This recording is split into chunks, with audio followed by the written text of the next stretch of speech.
Recording की हाँ ठीक है, ठीक कर दिया चालू कर। अच्छा ठीक है, आपको थोड़ी देर के बाद होस्ट बना लेती हूँ, ठीक है। स्क्रीन शेयरिंग को ओके बोलो। आपको होस्ट बना रही हूँ, कर लो आप। नहीं नहीं आप, हाँ host disabled participant screen sharing बोल रहा हूँ।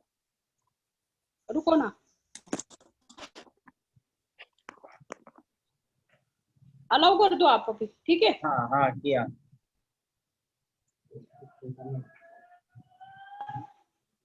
राजश्री, आवाज इसका सगळ्यात शेवटी 10 मिनिटं राहिल्यावरती अटेंडन्स घेशील आणि पाठवशील मला. Okay okay ma'am.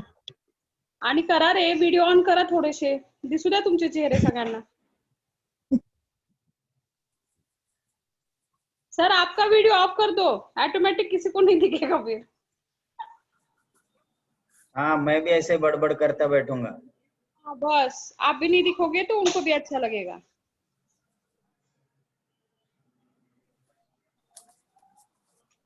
है ना सुनील?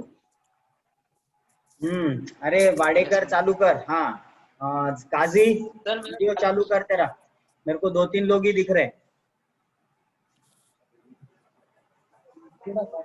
होता थोड़ा सही, नहीं तो बंद कर दो फिर, आवाज बहुत जा रहा है। चलो आ गए क्या रे भाई, कितने आ गए?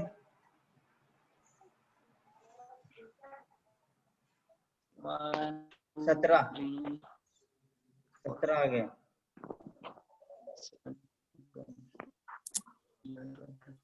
नहीं सर। ठीक है ठीक है, ओके फाइन। हम लोग थोड़ा सा स्क्रीन पे देखो, आपके क्लासिफिकेशन ऑफ स्पोर्ट्स इंजुरीज के बारे में जानकारी ले रहे थे। उसमें एक तो था सॉफ्ट इंजुरीज के बारे में, पिछले वक्त मैंने थोड़ा सा इसको डिस्क्राइब किया था। दूसरा है उसका मेजर जो क्लासिफिकेशन आहे, त्याचं अगदी मुख्य वर्गीकरण जे आहे ते 3 ह्याच्यात आहे। एक सॉफ्ट टिश्यू इंजुरीज है, दूसरा बोन इंजुरीज है और तीसरा जॉइंट इंजुरीज है। अब सॉफ्ट टिश्यूज इंजुरीज में क्या आता है देखेंगे, ठीक है ना। उसमें आता है आपका contusion, strain, sprain, abrasion, bruise, even ये भी आता है आपका हिमाटोमा आता है, देन यू हैव ब्लिस्टर्स भी आता है इसके अंदर। ये 2 चीजें रही गई इसके अंदर, contusion, strain, sprain, abrasion, bruise, blisters and haematoma. अभी इसके बारे में थोड़ी सी जानकारी हम लेंगे। तो कॉन्ट्यूजन मतलब क्या है, मी मागच्या वेळेस तुम्हाला सांगितलं होतं। कॉन्ट्यूजनचा अर्थ काय,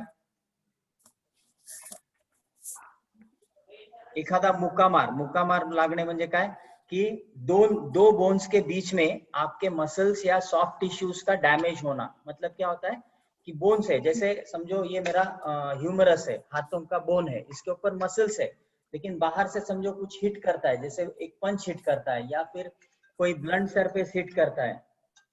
हाँ बोलो, हो गया ना, चालू है। हाँ चलेगा चलेगा, ओके ओके, मैं करता हूँ, कुछ प्रॉब्लम ठीक है। तो इसमें क्या है, कॉन्ट्यूजन में क्या है कि एखादा मसल या सॉफ्ट टिश्यू क्या होता है, 2 हड्डियों के बीच में उसका ये होता है, या 2 हार्ड सरफेसेस बोलेंगे।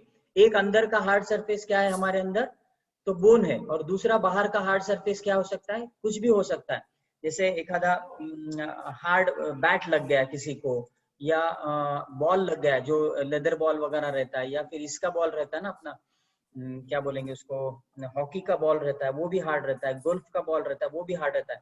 फर्ज करो हार्ड सरफेस एखादे अपने अंदर का बोन और उसके बीच में जो सॉफ्ट टिश्यूज है इसके ऊपर आके जब लगता है तो उसको क्या होता है कि मुक्कामार म्हणतो आपण, उसको बोलेंगे कॉन्ट्यूजन। मतलब क्या है, ब्लंट सरफेस से कुछ तभी ये होता है। उसमें क्या होता है कि बाहर से कुछ आपको महसूस नहीं होगा, बाहर से ओपन इंजुरी दिखेगा नहीं, लेकिन अंदर में क्या होता है, बहुत सारे कैपिलरीज जो रहते हैं हमारे, धमनिया ज्याला म्हणतो आपण, कैपिलरीज मतलब बारीक जो पाइपलाइन रहता है ब्लड का, जो सप्लाई करता है ब्लड, तो वो उसमें क्या होता है, वो फट जाती है। वो फट के क्या होता है कि अंदर ब्लड ऊज होता है, ऊज होता है मतलब ब्लड बाहर निकलता है पाइपलाइन से, और अंदर के अंदर ब्लड वहां पे फैल जाता है। तो उसको हम लोग क्या है कि थोड़ा सा कभी कभी ऊपर से भी अगर बहुत ऊपरी सतह पे हुआ है तो अपने को डीकलराइजेशन मतलब स्किन का कलर भी चेंज हुआ ऐसा दिखाई देगा। बहुत बार देखो यहाँ पे वगैरह जब लगता है ना तो यहाँ पे काला वैसा हो जाता है। एक्चुअली क्या हो रहा है कि 2 हार्ड सरफेसेस है, ये यहाँ पे इमीडिएट हार्ड सरफेस है अपना चीक बोन है, जाइगोमैटिक बोलते हैं उसको। तो चीक बोन के ऊपर थोड़ा सा सॉफ्ट टिश्यू है, यहाँ पे समझो फर्ज करो ऐसा पंच लगता है, तो डेफिनेटली यहाँ पे क्या हो जाएगा, कुछ मार्किंग आएगा। उसमें से क्या है कि वो मार्किंग जो है वो अंदर के ब्लीडिंग का मार्किंग है, तो उसको हम बोलेंगे कॉन्ट्यूजन।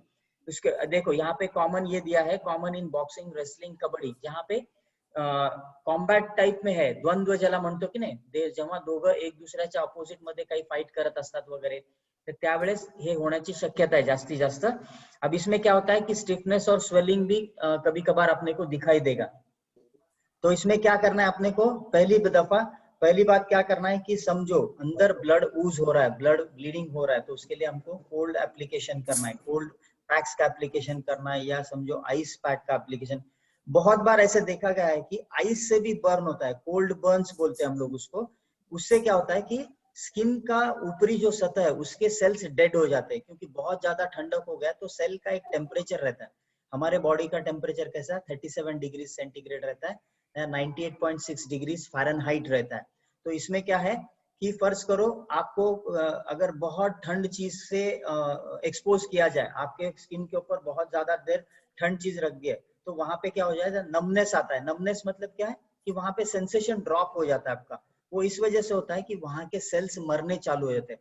बहुत बार हमने देखा होगा कि जो माउंटेनियर्स वगैरह रहते हैं, जो बर्फ में चलते हैं वगैरह, तो उनका क्या है कि फ्रॉस्ट बाइट करके एक बीमारी है। फ्रॉस्ट बाइट मतलब क्या, फ्रॉस्ट मतलब ठंडक, ठंडक से क्या है वो उसका काटना बोलते हैं। वो कैसे, वो थोड़ी ठंड थोड़ी काटता है, लेकिन होता क्या है कि बहुत ज्यादा ठंड रहने से, बर्फ में पैर रखने से पैर के उंगलियों के जो सेल्स है वो मर जाते हैं, और वो परमानेंटली मर जाते हैं। तो आपके पैरों में कुछ सेंसेशन, जो टोज है उसमें सेंसेशन नहीं रहेगा, जैसे है ना पैरों के उंगलियां, उसमें कोई सेंसेशन आपको नजर नहीं आएगा।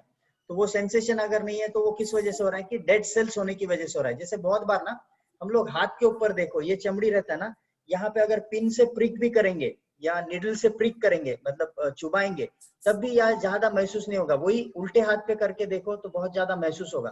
तो यहाँ पे क्या है कि बहुत बार डेड स्किन जमा होता है, तो डेड स्किन की वजह से क्या है, हमको सेंसेशन ड्रॉप रहता है। वैसे ही सेल्स मर जाने के बाद वहां पे डेड स्किन तैयार होता है। तो इसलिए क्या है कि कोल्ड बर्न्स भी हो सकते हैं आपको। तो इसकी वजह से क्या है, आपको थोड़ा सा कॉशियस रहना है जब भी आप कोल्ड एप्लीकेशन करोगे। मैंने जैसे बोला था प्रिंस ट्रीटमेंट है। प्रिंस मतलब क्या, यहाँ पे बोर्ड पे मैंने दिखा था, प्रिवेंशन है, रेस्ट है, आइस है, PRIN, एन मतलब non steroid anti inflammatory drug है, फिर उसके बाद कंप्रेशन है और एलिवेशन है। ये सब चीजों का इस्तेमाल आपको करना है। लेकिन ये करते समय मैंने जैसे बोला कि कोल्ड बर्न्स नहीं होना, इसलिए क्या है कि जब आइस अप्लाई करो तो डायरेक्ट आइस अप्लाई मत करो स्किन पे।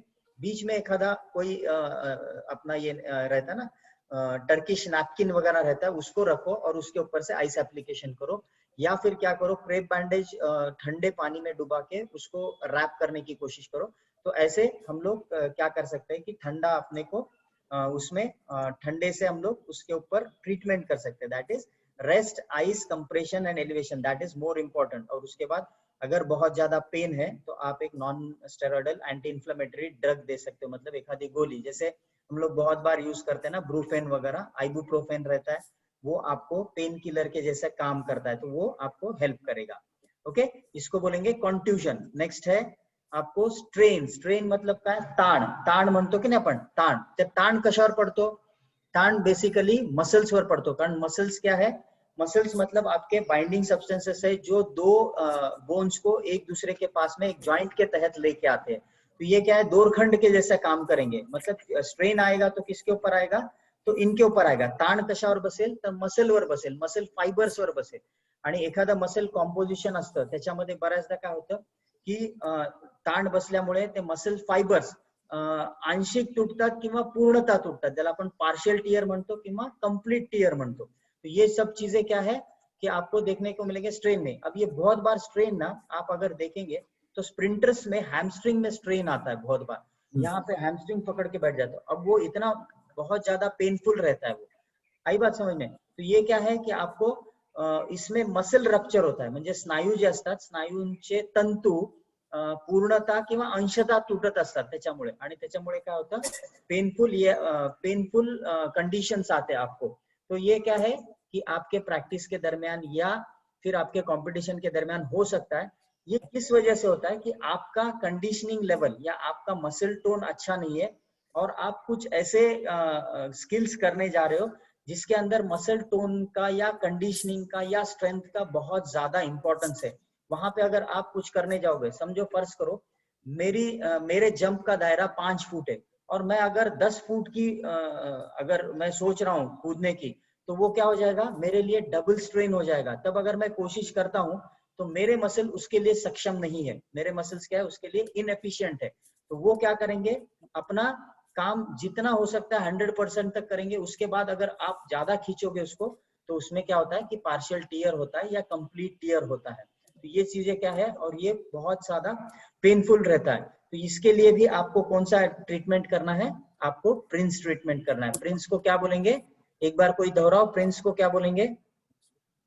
Prevention, rest, ice, non steroidal anti inflammatory drug, then क्या, कंप्रेशन एंड एलिवेशन। ओके, ये चीज याद रखो क्योंकि बहुत बार क्या होता है कि फर्स्ट एड में पहला काम हम यही करते हैं, ठीक है ना। तो इमीडिएट डॉक्टर के पास जाने से पहले हम लोग इन चीजों का काम करते हैं। अब इसके लिए क्या है कि जब भी आपको समझ में आया कि मसल स्ट्रेन हुआ है, पार्शियल या कंप्लीट टीयर हुआ है, तो आपको क्या करना है, उसको कंप्लीटली रेस्ट करवाना है वो एथलीट को। आई बात समझ में?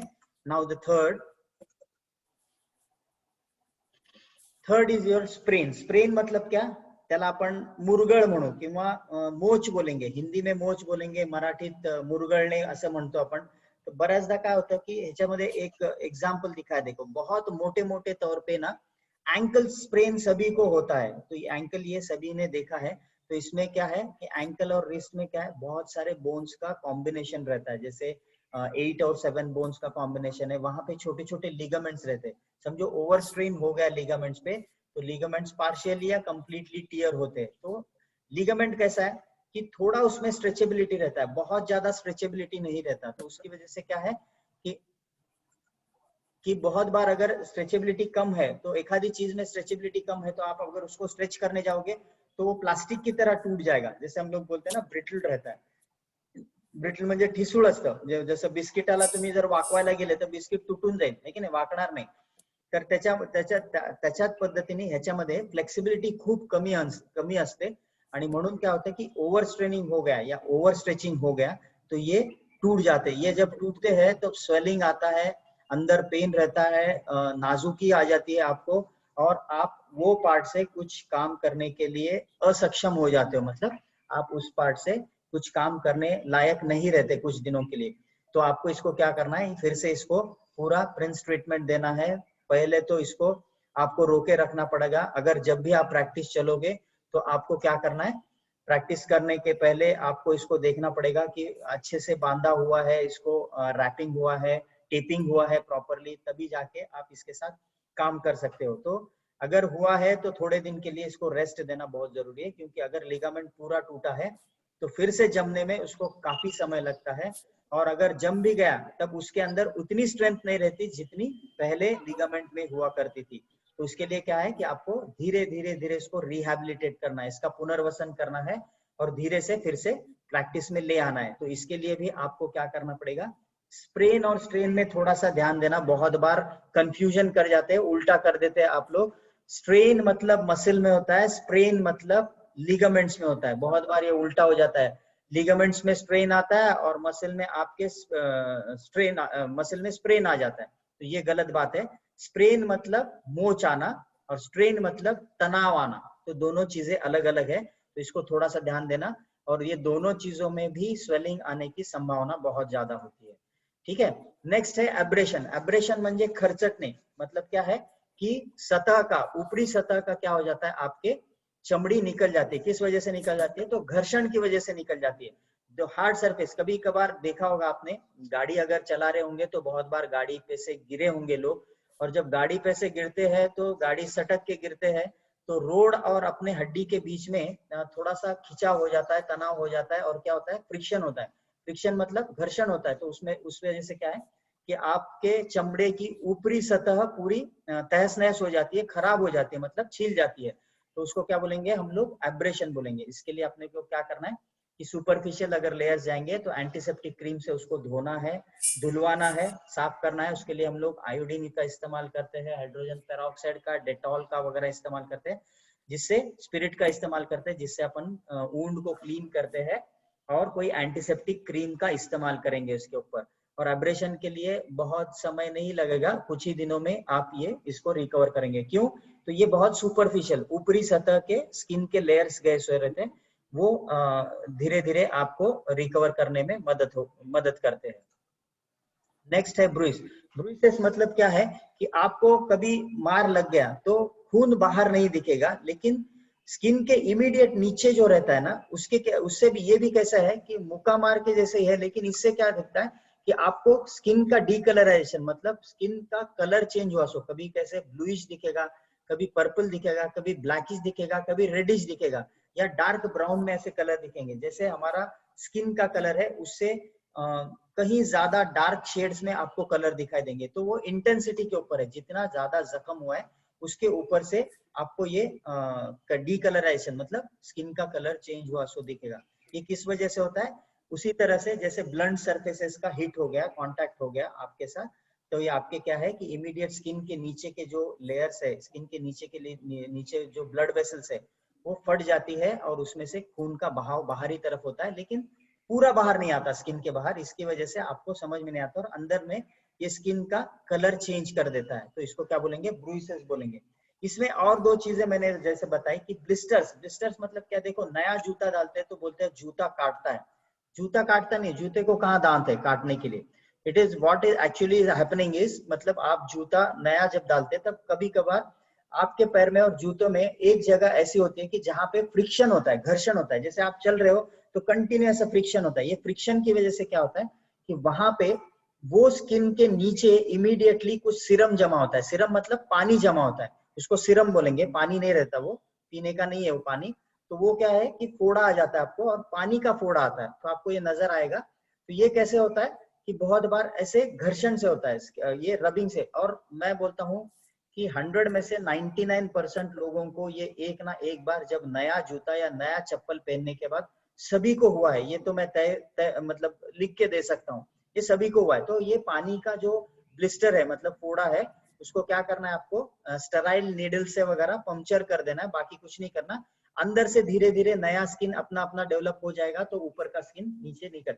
अब इसके लिए रिकवरी टाइम 2-3 दिन का लगता है, उससे ज्यादा नहीं लगता। और एक मैंने बोला था इसमें सॉफ्ट टिश्यूज में हिमाटोमा। हिमाटोमा म्हणजे काय? रक्त साकळणे।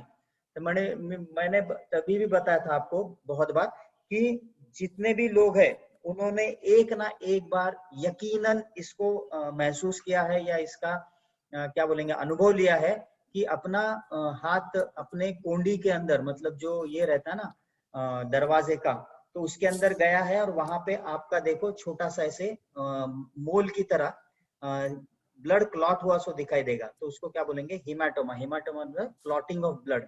ब्लड वहां पे क्या हो जाता है? क्लॉट हो जाता है, मतलब एक जगह जमा होता है, और आपको दिखाई देगा कि बहुत डार्क ब्राउन या डार्क रेड या ब्लैकिश ये तैयार हो जाएगा।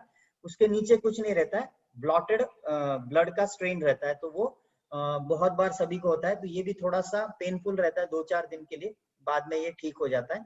इसको भी कुछ नहीं करना है आपने, आप इसको वैसे ही रखेंगे और रेस्ट करेंगे, ऑटोमेटिकली ये अपने तरह से कम हो जाएगा। अभी हम देखेंगे नेक्स्ट, ये सॉफ्ट टिश्यू इंजुरीज हो गए। इसके बाद देखेंगे हम लोग bone injuries. Okay, bone injuries में क्या है, क्या क्या हो सकता है बोन में? तो बोन के जैसा है। बोन क्या है? ब्रिटल है। ब्रिटल मतलब कैसा है कि बोन झुकेगा नहीं, वो टूट जाएगा, है ना? तो ऐसे होता है। तो इसमें बहुत प्रकार के फ्रैक्चर्स है, हम लोग फ्रैक्चर बोलेंगे। फ्रैक्चर में जैसे कि हम लोग हार्ड सरफेस पे जब दौड़ते हैं ना, तो शिन पे स्प्लिट्स आते हैं। स्प्लिट्स आते हैं मतलब उसको हेयरलाइन फ्रॅक्चर ही बोलेंगे। ऍक्च्युअली शिन के ऊपर बहुत शिन बोन जो है, म्हणजे नडगीचं हाड ज्याला म्हणतो आपण, किंवा टीबिया। टीबिया क्या होता है कि वो बहुत पेनफुल हो जाता है। तो ये बहुत बार लॉन्ग डिस्टेंस रनर में देखा गया है, या फिर जो लोग हार्ड सरफेस पे ट्रेनिंग करते हैं, जैसे हम लोग कॉन्क्रीट बास्केटबॉल कोर्ट पे अगर ट्रेन कर रहे हैं, तो वहां पे अगर आपका शू का कंडीशन अच्छा नहीं है, तो ये शिन स्प्लिट्स होने के चांसेस है। क्यों? तो बहुत देर तक खेलने के बाद क्या है कि शॉक सब शिन एब्जॉर्ब करता है, और उस दौरान क्या होता है कि आपके शिन के ऊपर हेयरलाइन फ्रैक्चर्स आया, ऐसा होता है। और वो बहुत ज्यादा पेनफुल होता है, मतलब हाथ लगाने पे भी आपको पेन महसूस होगा, इतना ज्यादा पेनफुल होगा। तो इसको भी हम लोग फ्रैक्चर ही बोलेंगे, अब हेयरलाइन फ्रैक्चर तो, लेकिन ये स्ट्रेस फ्रैक्चर्स बोलते हैं हम लोग। तो इसमें कैसे है कि अभी जो मोटे मोटे तौर पे बोन इंजरीज में फ्रैक्चर कौन से प्रकार के, तो सिंपल फ्रैक्चर है, कंपाउंड फ्रैक्चर है, कॉम्प्लिकेटेड फ्रैक्चर है, ग्रीन स्टिक फ्रैक्चर है, कम्युनिटेड फ्रैक्चर है, इम्पैक्टेड फ्रैक्चर है और डिप्रेस फ्रैक्चर। अब ये चीज एक एक करके देखेंगे हम लोग। तो सिंपल फ्रैक्चर क्या है? सिंपल फ्रैक्चर शायद अभी समझो 100 में से एक 20% लोगों को तो फ्रैक्चर हुआ है। सिंपल फ्रैक्चर मतलब क्या? जहाँ पे बोन टूटता है तो एक सिंगल उसको क्रैक आता है। सिंगल क्रैक आता है मतलब बोन के 2 टुकड़े होते हैं। यहाँ पे दिखा है, देखो ये फिगर में दिख रहा है आपको, ये बाहर का स्किन है ब्राउन कलर में और ये जो व्हाइट में है वो बोन है। यहाँ पे एक सिंगल क्रैक आया तो इसको क्या बोलेंगे हम लोग? Simple fracture. फ्रैक्चर ही होता है, मतलब बोन का टूटना होता है। इसको लगने वाला समय इंजुरी के इंटेन्सिटी पे, त्याची तीव्रता किती आहे त्याच्यावर ह्याला म्हणजे पुन्हा नीट होण्यासाठी लागणारा वेळ हा वेगळा वेगळा असणार आहे। पण बहुतांश की बहुत बार ऐसे होता है कि 1 से 1.5 महीना आपका निकल जाता है अगर फ्रैक्चर रहेंगे आपको तो 1 से 1.5 महीना कम से कम आपका खराब हो जाएगा। खराब मतलब क्या है कि अपन अगर आप रेगुलर ट्रेनर हो, रेगुलर स्पोर्ट्स के अंदर हो तो 1-1.5 महीना बहुत ज्यादा होता है। अगर ट्रेनिंग आपका चला गया 1-1.5 महीना तो बहुत ज्यादा नुकसान हो जाता है। इसलिए क्या है कि इससे आपको बचना जरूरी है। मोस्ट ऑफ द टाइम ऐसा देखा गया है कि अर्ली एज में बोन में थोड़ा फ्लेक्सिबिलिटी रहता है, मतलब थोड़ा सा उसके अंदर ये लचीलापन रहता है। लेकिन जैसे जैसा एजिंग हो जाता है तो उसमें से ऑर्गेनिक कंटेंट खत्म होने लगता है, इनऑर्गेनिक कंटेंट का ये बढ़ जाता है, मतलब क्वांटिफिकेशन बढ़ जाता है। पहले कैसा रहता है कि ऑर्गेनिक कंटेंट ज्यादा रहता है, इनऑर्गेनिक कंटेंट कम रहता है। धीरे धीरे जैसे जैसे एजिंग होगा वैसे ऑर्गेनिक कंटेंट कम हो जाएगा, इनऑर्गेनिक कंटेंट ज्यादा हो जाएगा। तो जैसे जैसे धीरे धीरे एज बढ़ेगा तो आपका बोन में ऑस्टियोपोरोसिस मतलब बोन डिफॉर्मेशन या उसका डिसइंटीग्रेशन चालू हो जाएगा। हाडं ठिसूळ होतील म्हणजे ब्रिटल हो जाएंगे हड्डियां आपके, मतलब इजीली टूटेंगे और टूटेंगे तो फिर जुड़ेंगे नहीं जल्दी से। तो आपका क्या है कि अर्ली एज में या यंग एज में हड्डी अगर टूटती भी है तो उसको लगने वाला समय जो है ठीक होने में वो कम रहता है। और जैसे जैसे एज बढ़ेगा तो बहुत बार होता है कि हड्डी जुड़ती भी नहीं है, तो उसके लिए हम लोग आर्टिफिशियल मेटल्स का कुछ ये डाल के स्क्रूइंग वगैरह करके प्लेट्स डालते हैं, बहुत सारी चीजें करते हैं। तो ये चीजें करनी पड़ती है। तो जैसे एज अच्छा है, यंग एज है, तब आपका ऑटोमेटिकली ये तैयार हो जाए, लेकिन इसको पूरा कंप्लीट रेस्ट देना पड़ेगा। ये चीज जो है आपका समझो, फर्ज करो हार्ट का हड्डी टूटा है तो उसको प्लास्टर ऑफ पेरिस में बाउंड करके रखना पड़ेगा। क्यों? नहीं तो वहां पे अगर मूवमेंट हो गया तो फिर से खराब होने के चांसेस है। तो आपका जब तक वो हड्डी जुड़ता नहीं है तब तक आपको उसको प्लास्टर के अंदर रखा जाता है। तो ये ऑर्थोपेडिशियंस करते हैं। तो हमको क्या करना है कि उस समय में बाकी के अंगों का व्यायाम जारी रखना है ताकि आपका 1-1.5 महीना जाया ना जाए, आपको उसका मतलब एडवांटेज मिले। अगर फ्रैक्चर भी हो गया तो उस पार्ट को छोड़ के हम बाकी के चीजों का कंडीशनिंग कर सकते हैं। सिंपल फ्रैक्चर में एक टूटता है।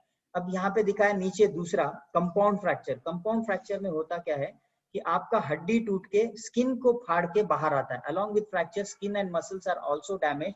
Generally the broken bones comes outside tearing the skin.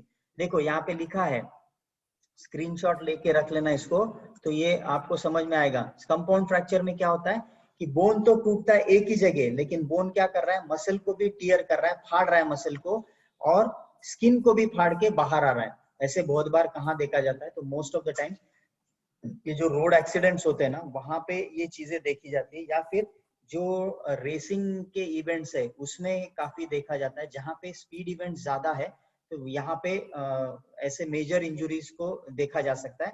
इसमें क्या है कि फ्रैक्चर तो हो रहा है, लेकिन ये सिर्फ फ्रैक्चर अपने तक सीमित नहीं है। ये हड्डी क्या कर रही है, आपके स्नायु को भी काट रही है, आपके स्किन को भी काट के बाहर आ रही है। तो इसको बोलेंगे कंपाउंड फ्रैक्चर। ओके, नेक्स्ट है इसके साथ कॉम्प्लिकेटेड फ्रैक्चर। अब कॉम्प्लिकेटेड फ्रैक्चर मतलब क्या? कॉम्प्लिकेटेड मतलब क्या? जटिल, जटिल हो जाना, मतलब कुछ चीजें मुश्किल में, बहुत ज्यादा मुश्किल में डालती है। जैसे हड्डी तो टूट गई, ठीक है, हड्डी तो टूट गई, लेकिन वो हड्डी जुड़ने में जो समय लगने वाला है वो तो लगने वाला है, लेकिन हड्डी टूटने के साथ साथ क्या कर रही है वो कि वो इम्पोर्टेंट जो नलिकाएं आपके जैसे वेन्स है या आर्टरीज है उसको वो फाड़ रही है। उसको अगर वो फटती है, नर्व्स या अगर बहुत डेलिकेट ऑर्गन्स आपके फट टूट जाते हैं तो बहुत मुश्किल हो जाता है। जैसे फर्ज करो रीढ़ की हड्डी टूट गई, अपने रीढ़ की नहीं, ये है रहता ना रिब्स केज का एक आधा हड्डी टूट गया और फर्ज करो वो हड्डी लंग्स के अंदर चला गया, तो ये बहुत कॉम्प्लिकेटेड हो जाता है क्योंकि लंग्स आपके पंक्चर हो जाएंगे, डैमेज हो जाएंगे। तो उसी प्रकार अगर हाथ की हड्डी टूटती है और हाथ की हड्डी टूटने के बाद जैसे हड्डी टूटती है ना तो वो बहुत सॉफ्ट नहीं होती, बहुत बार उसको शार्प एडजस्ट रहते हैं। शार्प एडजस्ट मतलब जैसे ब्लेड रहता है ना या फिर लकड़ी रहती है, लकड़ी टूटती है तो उसको बहुत स्मूथ एडजस्ट नहीं रहते, शार्प एडजस्ट रहते। तो वो क्या हो सकता है कि आपके वेन्स, आपका जो ये है क्या बोलेंगे आर्टरीज है उसको भी काट के ये अंदर पंक्चर कर देगा। तो ये कॉम्प्लिकेटेड हो जाता है। कॉम्प्लिकेटेड मतलब क्या है कि अगर अंदर ब्लीडिंग चालू हो गया तो ये समझ में नहीं आता है। और फर्ज करो एक आधा रोड एक्सीडेंट रात के दौरान होता है और ऐसा कुछ हो जाता है तो मोस्ट ऑफ द टाइम ऐसा होता है कि एक्सीडेंट में तो आदमी नहीं मरता, लेकिन ब्लीडिंग बहुत जाने से आदमी मर जाता है। तो बहुत बार ऐसा होता है कि प्रॉपर टाइम में अगर वो एक्सीडेंट जोन में हुआ, सो एक्सीडेंट को अगर वो आदमी को हम लोग पहुंचाते हैं इन टाइम तो वो हो सकता है कि बच जाता है। लेकिन मोस्ट ऑफ द टाइम ऐसा होता है कि अनकॉन्शियस होने की वजह से या फिर दूसरा कोई आदमी नहीं होने की वजह से बहुत बार ऐसे होता है कि वो आदमी को प्रॉपर टाइम में नहीं पहुंचाते, तो ओवर ब्लीडिंग की वजह से, ब्लीडिंग बहुत जाने की वजह से भी आदमी का डेथ हो जाता है। तो most of the time complicated fractures में ये देखा गया कि एक आधा आपका आर्टरी या वेन को डैमेज करेगा, मतलब अंदर के अंदर तोड़ देगा। तो उसके लिए आपको उसका ऑपरेशन करना बहुत जरूरी है। और ऑपरेशन कौन करेगा? तो ऑर्थोपेडिशियंस करेंगे, हम लोग नहीं करेंगे, ठीक है ना। हम लोगों को क्या करना है, उसी कंडीशन में एथलीट को डॉक्टर तक पहुंचाने की सुविधा करनी है जल्द से जल्द। अपन हम लोग क्या करेंगे इस स्थिति में, हम लोग खुद का ट्रीटमेंट नहीं देंगे, हम लोग क्या करेंगे इसको इमीडिएटली हॉस्पिटलाइज करेंगे, नियरेस्ट ऑर्थोपेडिशियन एक्सपर्ट के पास ले जाएंगे, जनरल फिजिशियन के पास नहीं, है ना। तो वो क्या करेगा, नहीं तो जनरल फिजिशियन के पास लेके जाओ फिर वो सजेस्ट करेगा ऑर्थोपेडिशियन के पास, तो इसमें समय बहुत जाया जाएगा। तो हमको इतना थोड़ा सा क्या बोलते हैं विवेक बुद्धि होनी चाहिए, जैसे हमारा विजडम काम करना चाहिए कि हम लोग अच्छे से ऑर्थोपेडिशियन के पास ले जाए उसको। तो ये कहाँ पे देखा गया है, तो most of the time high jump pole vaulters में ये देखा गया है। मोस्ट ऐसे चीजें है कि इवन जिम्नास्टिक्स में भी होता है ऐसे सीवियर इंजुरीज। तो ये इंजुरीज को बचाए रखना है या फिर ऐसे स्किल्स नहीं करना जहाँ पे होता है। तो फिर भी एक्सीडेंट्स तो एक्सीडेंट्स ही है, वो अपने क्या बोलेंगे उसको कि अपना ध्यान नहीं रहते हुए ही होते हैं, उसको हम लोग एक्सीडेंट्स बोलते हैं, जो कभी कभार ही देखा जाता है, इसी को हम एक्सीडेंट्स कहते हैं। तो वो गलतियों से ही होते हैं, तो गलतियां कम से कम होनी चाहिए या सेफ्टी ज्यादा से ज्यादा होनी चाहिए, इसका हमको ख्याल करना है। नाउ ग्रीन स्टिक फ्रैक्चर मतलब क्या है? ग्रीन स्टिक मतलब क्या है? ग्रीन स्टिक ये नाम से ही समझ में आता है। देखो हरी लकड़ी कैसे रहती है, हरी लकड़ी तो झाड़ की हरी लकड़ी कैसे रहती है कि जल्दी से टूटती नहीं है, वो झुकती है। कभी कभार टूटेगी तो थोड़ा सा उसमें क्रैक आएगा, देखो यहाँ पे दिखा है। तो ये क्रैक ये मोस्ट ऑफ द टाइम किसमें होता है, जहाँ छोटे बच्चे होते हैं उनमें जो फ्रैक्चर होता है उसको most of the time green stick fracture कहा जाता है। क्यों? तो ग्रीन स्टिक में क्या है कि आपको अगर किसी को मोल्ड करना है, किसी के हड्डी को शेप देना है, तो आप अर्ली एजेस में दे सकते हो। देखा होगा आपने बहुत बार कि जो मतलब क्या बहुत छोटा इन्फेंसी स्टेज में, मतलब छोटा जो ये रहता है बालक रहता है, तो उसमें देखो उसके हड्डियां ना ऐसे आपको दिखाई देंगी कि आप लकड़ी की तरह तो आपको क्या है कि ये टेढ़े दिखाई देंगे। जो ये है ना टीबिया आपका, ये ऐसे गोल ऐसे राउंडेड मतलब बो शेप में पैर दिखाई देंगे छोटे बच्चों के। तो उसको बहुत बार ये जो दाई माँ रहती है या फिर उसके मदर रहते हैं वो रेगुलरली उसको मसाज करते हैं, देखा होगा आपने छोटे बच्चे को अगर। तो ये क्या है कि ग्रीन स्टिक फ्रैक्चर्स ये अर्ली एज में छोटे बच्चों में जब होता है तो वैसे देखा है। तो ये पूरा टूटता नहीं है, इसमें क्रैक आता है, ये बहुत जल्दी जुड़ जाता है क्योंकि अर्ली स्टेज में मैंने जैसे बोला था कि ऑर्गेनिक सब्सटेंस ज्यादा होने की वजह से उसका रिकवरी रेट फास्ट रहता है। और ब्रेकेज भी ना बहुत ज्यादा डैमेज नहीं रहता। ब्रेकेज भी मतलब कैसे रहता है, बहुत ज्यादा नुकसानदेह नहीं रहता है। कम से कम नुकसान करेगा और वो इमीडिएटली रिकवर करेगा। क्यों? तो यंग एज में आपका एवरी ऑर्गन बहुत अच्छी तरीके से काम करता है, बीमारियां कम से कम रहती है बच्चों में, तो आपका रिकवरी रेट बहुत फास्ट रहेगा। ठीक है ना? तो उसको हम लोग क्या बोलेंगे? ग्रीन स्ट्रिक फ्रैक्चर बोलेंगे। नेक्स्ट है कम्युनिटेड फ्रैक्चर। कम्युनिटेड फ्रैक्चर मतलब यहाँ पे देखो कि एक हड्डी के कहीं ज्यादा टुकड़े हुए हैं। देखो यहाँ पे दिख रहा है स्क्रीन पे आपके, तो ये जो हड्डी है इसमें एक टुकड़ा नहीं है, तो बहुत ज्यादा। हेलो, हाँ लेक्चर में बाद में करता हूँ।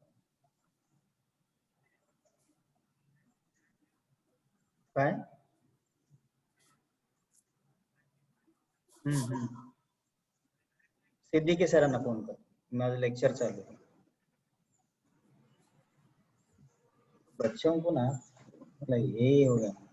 ओके, कम्युनिटी फ्रैक्चर मतलब क्या है कि बहुत सारे एक हड्डियों के बहुत सारे टुकड़े हो जाते हैं। तो वहां पे क्या है कि इसको ऑपरेट करके उसको जोड़ के जुड़ा के उसके अंदर स्क्रूज वगैरह बिठा के ऑर्थोपेडिशियंस उसको बराबर से फिट करेंगे और इसको बहुत दिनों तक प्लास्टर में रखेंगे, तब जाके इसमें हो सकता है कि उसमें रिकवरी हो जाए, लेकिन इसको काफी समय लगता है।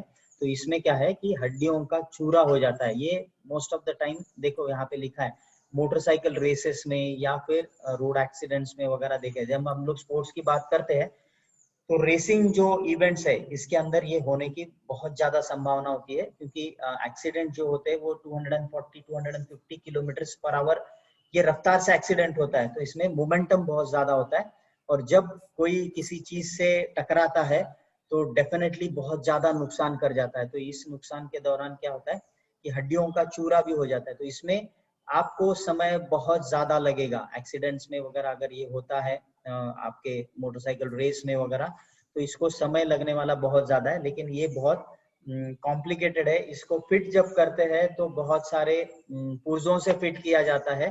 तो इसके लिए भी क्या करना है कि जब ऐसा कुछ होता है तो इमीडिएटली आपको उस पार्ट को इमोबिलाइज करना है, मतलब उस पार्ट को हिलने नहीं देना है। जैसे कि वैसे स्थिति में आपको इसको बहुत बार ना हम लोग स्प्लिंट्स का इस्तेमाल करते हैं। जैसे ग्राउंड पे अगर कुछ होता है फ्रैक्चर वगैरह, तो हम लोग वो पार्ट ना हिले इसके लिए क्या करते हैं कि लकड़ी के टुकड़े बांधते हैं उसको आजू बाजू से, और उसको बाहर से पट्टी बांध के डॉक्टर के पास ले जाने तक इसको हम लोग इसका इस्तेमाल करते हैं। उसको हम लोग स्प्लिंट्स के नाम से जानते हैं। तो लकड़ी कुछ भी हो सकता है, सीधी लकड़ी आपको देखनी है और आपको उस हड्डी के आजू बाजू से 3-4 जगह से हड्डियों के उसको सपोर्ट देना है और बैंडेज से वगैरह बांध के उसको डॉक्टर तक पहुंचाना है। नहीं तो क्या होता है कि आपके ट्रांसपोर्टेशन में जितना डैमेज हुआ है उससे ज्यादा डैमेज होने के चांसेस हो जाते हैं। तो आपको क्या करना है, स्प्लिंट से उसको पूरा पैक करना है और उस प्रकार से आपको ले जाके डॉक्टर के पास एडमिट करना है। नाउ एक देखो नीचे इम्पैक्टेड फ्रैक्चर। इम्पैक्टेड फ्रैक्चर मतलब क्या कि बहुत ज्यादा ऐसा कॉम्पैक्ट हो गया तो ये हड्डी दूसरे हड्डी के अंदर घुस जाएगी। मतलब क्या होगा कि टूटेगी और दूसरे में घुसेगी। मतलब यहाँ पे अगर ब्रेक होता है तो एक हड्डी जैसे हड्डी को अंदर से ये रहती है ना, तो वो क्या हो जाता है कि एक हड्डी दूसरे हड्डी के अंदर प्रेस हो जाएगी। तो उसको क्या बोलेंगे हम लोग, इम्पैक्टेड। इम्पैक्ट मतलब क्या कि दोनों चीजों का टकराव, जैसे सीधे सीधे टकराव होना उसको इम्पैक्ट बोलेंगे। तो ये टकराव से क्या होता है कि हड्डी एक में एक घुस जाती है, तो उसको हम बोलेंगे इम्पैक्टेड फ्रैक्चर। इसके लिए भी आपको क्या करना है कि ऑर्थोपेडिशियन का हेल्प लेना है। अपनी तौर से कुछ करना नहीं है इसको। अगर कुछ करने की कोशिश करेंगे तो बिगाड़ के रख दोगे। तो इसलिए क्या है कि आपको इन चीजों के लिए ऑर्थोपेडिशियन एक्सपर्ट्स का ओपिनियन लेना या उसकी राय लेना या उसका हेल्प लेना जरूरी है। यहाँ पे और एक है लास्ट वाला, डिप्रेस्ड फ्रैक्चर। डिप्रेस्ड फ्रैक्चर मतलब क्या कि एक आधी चीज, जैसे स्कल पे देखो कोई हार्ड सरफेस से हिट हो गया तो स्कल का पार्ट टूट के अंदर चला गया। जैसे क्या है कि एक आधा बर्तन रहता है, बर्तन अगर ऊपर से नीचे गिर जाए ना तो बर्तन के अंदर एक ये आता है, क्या बोलेंगे उसको, डेंट आता है। डेंट बोलेंगे। डेंट मतलब क्या, बेंड आ जाता है अंदर। तो वैसे ही डिप्रेस फ्रैक्चर में क्या है कि किसी हार्ड सरफेस का हिट हो जाए तो अपना बोन क्या होता है, टूट के अंदर की तरफ एंटर हो जाता है। यहाँ पे देखो स्कल में दिखाया हुआ, ये स्क्रीन पे देखो आपके, तो यहाँ पे क्या है, कुछ इम्पैक्ट होने की वजह से इतना पीस टूट के अंदर गया, या फिर क्या हो गया कि डेंट आ गया। डेंट मतलब क्या, जो अंदर ऐसे हड्डी दब गई है। तो ये किस वजह से होता है, देखो इसमें bones are broken and go down below there normal level usually found in the skulls. बहुत बार ये स्कल के अंदर देखा गया, इसीलिए हम लोग स्पोर्ट्स के दौरान जहां पे भी जरूरत है वहां पे हेलमेट का इस्तेमाल करने के लिए हम लोग मतलब कंपल्शन करते हैं। क्यों? अगर समझो बॉल वगैरह है वो अगर हिट करता है विदाउट हेलमेट है आप, तो हो सकता है कि आपका डिप्रेस्ड फ्रैक्चर हो। तो ये बहुत बार ऐसे देखा गया है कि स्कल के दौरान इसमें ये फ्रैक्चर होने की संभावना है। तो हमने कौन से देखे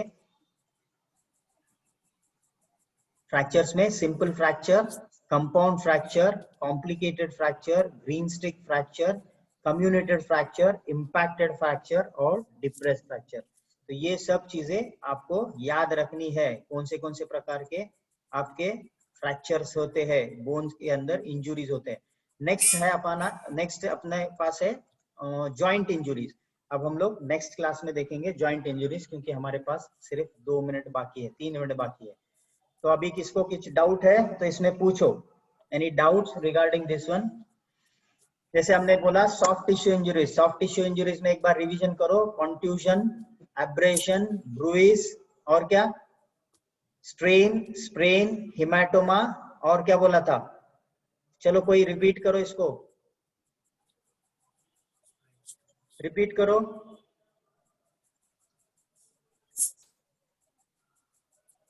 सॉफ्ट टिश्यू इंजुरीज कौन से कोई रिपीट करो एक जन। अरे ये हरी कथा नहीं है जो मैं बोलूं और आप सुनो। कौन से है? हाँ बोलो, अभी स्क्रीन पे देख के बोलो, बोलो। स्वप्निल बोल, महेंद्र बोल, काजी। कॉन्ट्यूजन, सर कंफ्यूजन है, स्प्रेन हाँ ऑपरेशन है, विशेष है। हाँ ब्रूइसेस है, और क्या है? मैंने 2 और चीजें बताई थी, हिमाटोमा और ब्लिस्टर्स। ओके, ब्लिस्टर्स मतलब पाणी वाले फोडे और हिमॅटोमा मतलब रक्तसा काढणे. ओके, त्या 2 गोष्टी याच्यात राहिलेल्या आहेत, त्या 2 गोष्टी ऍड करून घ्या. Contusion, strain, sprain, abrasion, bruises, haematoma and blisters, ये 7 चीजें. और फ्रैक्चर्स में क्या देखा था हमने? बोन इंजुरीज में, फ्रैक्चर्स में कौन से? इसमें स्ट्रेन, हाँ, simple fracture, compound fracture, complicated fracture, greenstick fracture, हाँ, greenstick fracture, communicated fracture, impact fracture, depressed fracture. Right. ये 7 फ्रैक्चर्स के प्रकार देखे थे, ठीक है ना? तो थोड़ा सा याद रखना इन चीजों को, जो नेट सेट देने वाले वो भी याद रखना, और जो अगले टर्म में एग्जाम देने वाले 3rd सेमेस्टर के, वो तो जरूर याद रखना. सर एक क्वेश्चन. हाँ बोल. सर एक क्वेश्चन. बोल. सर फाइट खेलते टाइम है ना, तो दोनों लेग्स के जो बोन्स रहते फ्रंट वाले, राइट, तो कभी कभार क्या होता है, लेग गार्ड के अंदर से भी वो क्या होते हैं, एक दूसरे को लग जाते हैं. तब है ना बॉयज को ग्रीन पोर्शन आ जाता है वहां पे जहाँ पे हिट होता है. तो वहां पे कभी कभी कंपटीशन के टाइम पे ना वहां पे सिर्फ स्प्रे अवेलेबल रहता है, तो आइस भी अवेलेबल नहीं रहता. तो उस टाइम पे क्या कर सकते हैं? आइस अवेलेबल नहीं रहता तो क्या कर सकते हैं उस टाइम? सिर्फ स्प्रे अवेलेबल रहता है कभी. हाँ, तो बेसिकली एक्चुअली जब आपके फाइट वगैरह रहे ना, तो फर्स्ट एड किट होना बहुत जरूरी है. तो उसके अंदर आइस का होना काफी जरूरी है. स्प्रे अगर नहीं रहा तो भी चलेगा, क्योंकि स्प्रे क्या करता है, टेम्पररीली ना वो एनेस्थीसिया देता है वहां पे, मतलब आपको पेन महसूस नहीं करने दे रहा. उसमें सोडियम डाइक्लोफेनाक रहता है. स्प्रे में क्या रहता है?